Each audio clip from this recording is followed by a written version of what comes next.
সব ফটোত ব্যস্ত আৰু লগতে মই মাৰি দিলোঁ কইনাজনী সঁচাকৈ বহুত কিউট লাগিছে নহয়নে নমস্কাৰ বন্ধু বান্ধৱীসকল আপোনালোক সকলো ভালে আছেনে মোৰ ভাল মোৰ নতুন এটি নি ব্লগলৈ আপোনালোক সকলোকে স্বাগতম জনাইছোঁ আৰু দেখিছে ধুনীয়াকৈ শাৰী পিন্ধি লৈছোঁ মানে আজি ক'লৈ যাওঁ কি কথা আপোনালোকৰ সকলোখিনি কথা কৈ আছোঁ কাৰণ এইফালে দেখিছেনে মানে ৰ'দ দিছে একদম বতৰটো ধুনীয়া যিহেতু আৰু ৰ'দ দিলে সঁচাকৈ বহুত বেছি ভাল লাগে আৰু 2-3 দিন বৰষুণে দি আছিলে আজি ৰ'দ দিছে আমাৰ মইনা মানে এইফালে ওলাই আছে তাই পিন্ধি যাব লেহেংগা আৰু মই পিন্ধি লৈছোঁ শাৰী আৰু এতিয়া আমি ওলাই লওঁ আৰু আমি এফালে বিয়ালে ওলাই ললো এফালে বৌ ওলাইছে আৰু আমাৰ গুজুৱে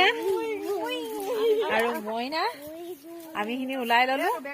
এফালে বৰমা একদম পুৰা দৰ্জা চামাৰি আহিব লৈছে আৰু আমি এতিয়া গৈ থাকো এফালে আকৌ গাড়ী আহি পালেহি যিহেতু অলপমান দূৰ 6-7 কিলোমিটাৰ দূৰ গাড়ীতে যাব লাগিব আৰু খোজকাঢ়ি যোৱাটো সম্ভৱ নহয় এতিয়া আমি গৈ থাকো ফাইনেলি আহি আমি বিয়া ঘৰ পাই গ'লোহি আৰু বিয়া ঘৰৰ পৰিৱেশটো ভাবিলোঁ আপোনালোকতো অকণমান শ্বেয়াৰ কৰোঁ আৰু এইফালে দেখিছেনে মানে কিউট বেবিটো ফটো মাৰিছে চব ফটোত ব্যস্ত আৰু লগতে মই মাৰি দিলোঁ কইনাজনী সঁচাকৈ বহুত কিউট লাগিছে নহয়নে আৰু এইফালে মাক লগ পাই গ'লোঁ মানে ভণ্টিৰ শাহু মা ক'ৰবাত গ'লে যদি নিজৰ মানুহখিনি লগ পোৱা হয় সঁচাকৈ বহুত বেছি ভাল লাগে নহয় জানো এইফালে আমাৰ গুডু আছে আৰু এতিয়া আমি খাবলৈ গ'লোঁ আজি ভিডিঅ'টো ইমানে আছিলে যদি ভাল পালে মোৰ পেজটো ফ'ল' কৰি দিব লগতে ৰুমি MS ব্লগ ইউটিউব চেনেলটো ছাবস্ক্ৰাইব কৰিব নাপাহৰিব আজিলৈ বাই বাই